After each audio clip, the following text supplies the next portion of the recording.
Assalamualaikum dan salam syaraku sayang, bersama saya Al-Fairis Jumurin. Memulakan edisi khas pilihan raya umum ke-15 PRU15 dengan PRU15 membuka tirai secara rasmi pada Sabtu dengan penamaan calon berlangsung bermula pada jam 9 hingga 10 pagi ini. Proses penamaan calon itu membabitkan 222 kerusi parlimen termasuk 31 kerusi parlimen di Sarawak. Selesai penamaan, calon-calon yang disahkan bertanding akan mula berkempen selama 14 hari sehingga jam 11.59 malam pada 18 November ini. Dalam pada itu, pengerusi gabungan Parti Sarawak GPS yang juga Premier Sarawak, Datuk Patinggi Tan Sri Dr. Abang Abdul Rahman Zohari Tun Datuk Abang Openg, turun padang meninjau pusat penamaan calon bagi Parlimen Santubong, Parlimen Petrajaya dan Parlimen Batang Sadong bagi memberi sokongan kepada mereka. Beliau kelihatan diiringi dengan ribuan penyokong yang membawa bendera GPS. Sementara itu, jumlah pemilih berdaftar di Sarawak yang layak mengundi dalam PRU15 meningkat hampir 60% berbanding rekod pada PRU14. Jumlah terkini adalah 1,943,074 orang, meningkat daripada 1,220,960 pemilih pada PRU14 4 tahun lalu. Daftar pemilih Sarawak terkini merekodkan 975,618 atau 50.21%, pengundi lelaki 967,456 atau 49.79%, pengundi wanita dan 25,799 orang kelainan upaya OKU, membabitkan 25,782 pemilih biasa, tentera dan pasangan serta polis dan pasangan. Di seluruh negara pula, seramai 21,173,638 pemilih berdaftar terdiri daripada 20,905,366 pengundi biasa, 146,737 tentera dan pasangan, 118,794 polis dan pasangan, polis pasukan gerakan ARM PGA serta 2,741 pengundi tidak hadir luar negara. Terdahulu, pada 20 Oktober lalu, Suruhanjaya Pilihan Raya SPR mengeluarkan writ PRU15 dan mengumumkan hari penamaan calon adalah pada 5 November, manakala hari mengundi awal pada 15 November serta hari mengundi pada 19 November. Berita seterusnya, mantan Ahli Parlimen Santubong, Datuk Seri Wan Junaidi Tuanku Jaafar menegaskan tiada paksaan untuk beliau untuk tidak bertanding dalam pilihan raya umum PRU ke-15. Menurutnya, beliau turut menyatakan hasratnya untuk tidak bertanding dalam PRU15 kepada Premier Sarawak, Datuk Patinggi Tan Sri Dr. Abang Abdul Rahman Zohari Tun Datuk Abang Openg sejak 3 bulan lalu. Jelasnya, Premier Sarawak turut akur dengan keputusannya yang ingin bersara daripada arena politik. Tak ada orang berhentikan saya. Memang saya sendiri mahu. Datuk Sri Nancy Sukri daripada Sadong pergi ke kawasan saya Santubong. Jadi pada saya tak ada masalah. Datuk Nancy Sukri ni, kampung dia sini, kawasan tu. Born and bred dekat Santubong dan juga di Parlimen Seman tu. Jadi situ keluarga dia. Jadi dia macam balik ni pun, sebab besok dah penamaan calon, saya kena berdiri dengan Nancy. Kalau tak, you tanya mana Wan Junaidi, tak ada. Orang kata interpretasi berlainan pula.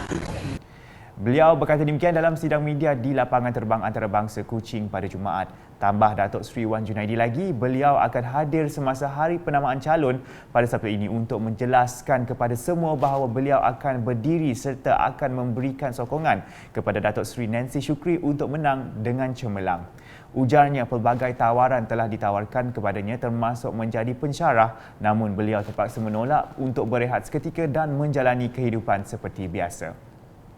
Sementara itu, Timbalan Menteri Tenaga dan Kelestarian Alam Sekitar Sarawak Dr. Hazan Abang Hipni berkata beliau yakin pengundi 18 tahun ke atas di Parlimen Santubong akan membuat keputusan yang bijak untuk menyokong calon gabungan Parti Sarawak GPS di Parlimen berkenaan. Beliau yang juga Ahli Dewan Undangan Negeri Adun Demak Laut memberitahu para pengundi muda mempunyai pemikiran matang dalam memilih wakil rakyat yang akan memimpin mereka. Muda-muda mesti menggunakan akal fikiran yang bijak untuk membuat pilihan. Kerana ini akan menentukan masa depan dan for the next 5 years. Dan kita yakin pengundi muda di Santubong akan membuat keputusan yang bijak. Bercakap mengenai aspek yang perlu ditambah baik di kawasan parlimen berkenaan pula, beliau menekankan mengenai kepentingan untuk memfokuskan kepada meningkatkan pendidikan dan ekonomi di situ.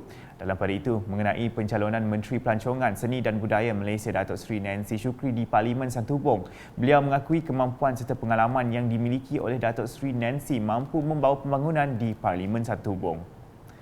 Beralih ke perkembangan lain, produk kraft tekstil Sarawak dan Sabah serta koleksi batik telah dipromosi dan diperaga di Majlis Malam Gala sempena Festival Kraft Tekstil Borneo 2022 di Hotel Pullman di sini pada Jumaat. Majlis Anjuran Kementerian Pelancongan Seni dan Budaya Motek melalui Kraftangan Malaysia itu diadakan bagi memartabatkan keunikan, kehalusan hasil kerja tangan serta keindahan motif dan reka corak etnik di Sarawak dan Sabah. Dalam masa sama, ia juga bertujuan mengetengahkan koleksi batik dengan penggunaan bahan baru iaitu teknik canting dan blok menggunakan linut dan sagu sebagai bahan penghalang warna dalam penghasilan reka corak batik. Hadir menyerikan lagi majlis berkenaan ialah Premier Sarawak Datuk Patinggi Tan Sri Dr. Abang Abdul Rahman Zohari, Tun Datuk Abang Openg serta isteri Puan Sri Datuk Amar Jumani, Tun Tuanku Bujang. Turut sama ialah Menteri Pelancongan Seni dan Budaya Malaysia Datuk Seri Nancy Shukri, Menteri Pelancongan Industri Kreatif dan Seni Persembahan Sarawak Datuk Seri Abdul Karim Rahman Hamzah, Ketua Setiausaha Kementerian Pelancongan Seni dan Budaya Datuk Saraya Arbi, Pengerusi Lembaga Pengarah Kraftangan Malaysia Datuk Rubiah Wang dan Ketua Pengarah Kraftangan Malaysia Ainu Syam Ramli. Sebanyak 48 koleksi pakaian siap ready to wear yang dihasilkan daripada batik canting eksklusif Flying Hornbill, batik blok Borneo dan batik linut sentuhan Pereka Fashion Sarawak Ben Nazri serta tenunan Borneo menjadi tumpuan di majlis tersebut. Selain itu, majlis turut dimeriahkan lagi dengan persembahan tarian kebudayaan dan nyanyian daripada penyanyi jemputan. Untuk rekod penganjuran Festival Kraft Tekstil Borneo 2022 adalah bersempena Festival Tembingan Sungai Kuching yang diadakan pada 28 Oktober hingga 6 November melibatkan penyertaan seramai 120 perang usahawan kraft dari Sarawak dan Sabah.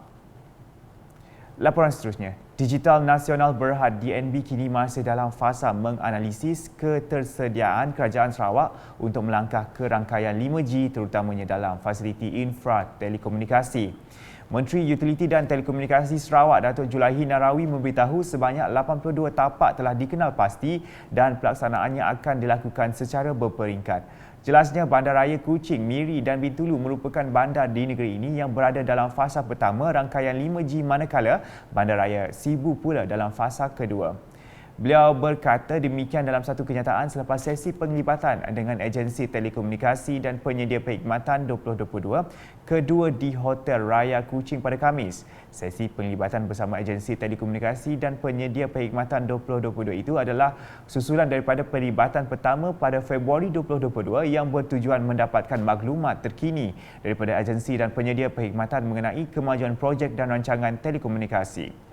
Program ini juga menjadi platform untuk setiap agensi yang terlibat berusaha untuk menyelaraskan tujuan atau polisi sesama sendiri yang lebih memudahkan dalam membekalkan perkhidmatan talian telefon serta akses internet. Dalam pada itu, golongan B40 perlu mengambil peluang inisiatif yang disediakan Kerajaan Sarawak untuk memiliki rumah dengan memohon deposit perumahan dan skim bantuan bayaran balik HDRAS, Rumah Spektra Mutiara, RSM dan sewaan rumah melalui skim bantuan sewa Sarawak SRAS. Timbalan Menteri Kesihatan Awam Perumahan dan Kerajaan Tempatan 2 Michael Tiang Ming Ti berkata Kerajaan Sarawak sentiasa berusaha memastikan langkah-langkah dirancang dan dilaksanakan memberi manfaat kepada kumpulan sasar untuk merealisasikan ekonomi berpendapatan tinggi tahun 2030. Now, through this scheme, Sarawak government will be providing an allocation of 10 million ringgit, which is expected to benefit around 1,200 house owners. Beliau berkata demikian ketika berucap pada majlis penyerahan HDAS, RSM dan SRAS di Bintulu pada Khamis. Katanya pada Oktober 2021, Premier Sarawak Datuk Patinggi Tan Sri Dr. Abang Abdul Rahman Zohari, Tun Datuk Abang Openg memperkenalkan skim bantuan deposit perumahan HDAS bagi menggalakkan kumpulan berpendapatan rendah memiliki rumah sendiri dengan menyediakan bantuan deposit yang diurus Mutiara. Selanjutnya, penganjuran persidangan dan pameran Green Future Sarawak 2022 memberi gambaran kepada pemain industri serta perusahaan kecil dan sederhana PKS mengenai usaha yang dilakukan oleh Kerajaan Sarawak untuk mengurangkan perubahan iklim. Timbalan Menteri Tenaga dan Kelestarian Alam Sekitar Sarawak Dr. Hazlan Abang Hipni berkata, Kerajaan Sarawak telah membuat keputusan yang penting untuk menubuhkan kementeriannya itu bagi mengambil bahagian dalam mengurangkan perubahan iklim. Actually, we made that decision not yesterday, but actually 2 or 3 years ago. And so, with that agenda, the Sarawak government has set up our new ministry, where I am in now, which is called the Ministry of Energy and Environmental Sustainability. And the minister is our premier himself. So you can imagine the importance of this ministry. It is a totally new ministry with all the new global issues to be handled by the ministry, and there will be a lot of opportunities actually for the relevant industries. Beliau berkata demikian semasa berucap dalam program persidangan dan pameran Green Future Sarawak 2022 di Auditorium Museum Budaya Borneo Kuching pada Jumaat. Ujar Dr. Hazlan lagi, Sarawak menyasarkan untuk menjadi peneraju tenaga boleh diperbaharui di Asia menjelang 2030 dan mengekalkan sekurang-kurangnya 60% campuran kapasiti tenaga boleh diperbaharui menjelang 2030. Jelas beliau melalui usaha bersama daripada pihak berkepentingan swasta dan Kerajaan Sarawak, hasrat untuk mempunyai 600,000 tan setahun pengurangan pelepasan karbon melalui elektrifikasi mobiliti boleh dicapai. Dalam majlis itu, beliau telah menyaksikan majlis menandatangani memorandum persefahaman MOU antara Pusat Kecemerlangan Teknologi Sentex, Ethos Connect International Consulting Sdn Berhad dan Intertech Asia Pasifik. Sekian edisi Tengah Hari bersama saya Al-Faris Jemurin. Berita lebih lanjut boleh didapati di semua platform media sosial UKAS termasuk portal ukas.sarawak.gov.my dan UKAS channel di YouTube. #menyebarfakta. Salam UKAS.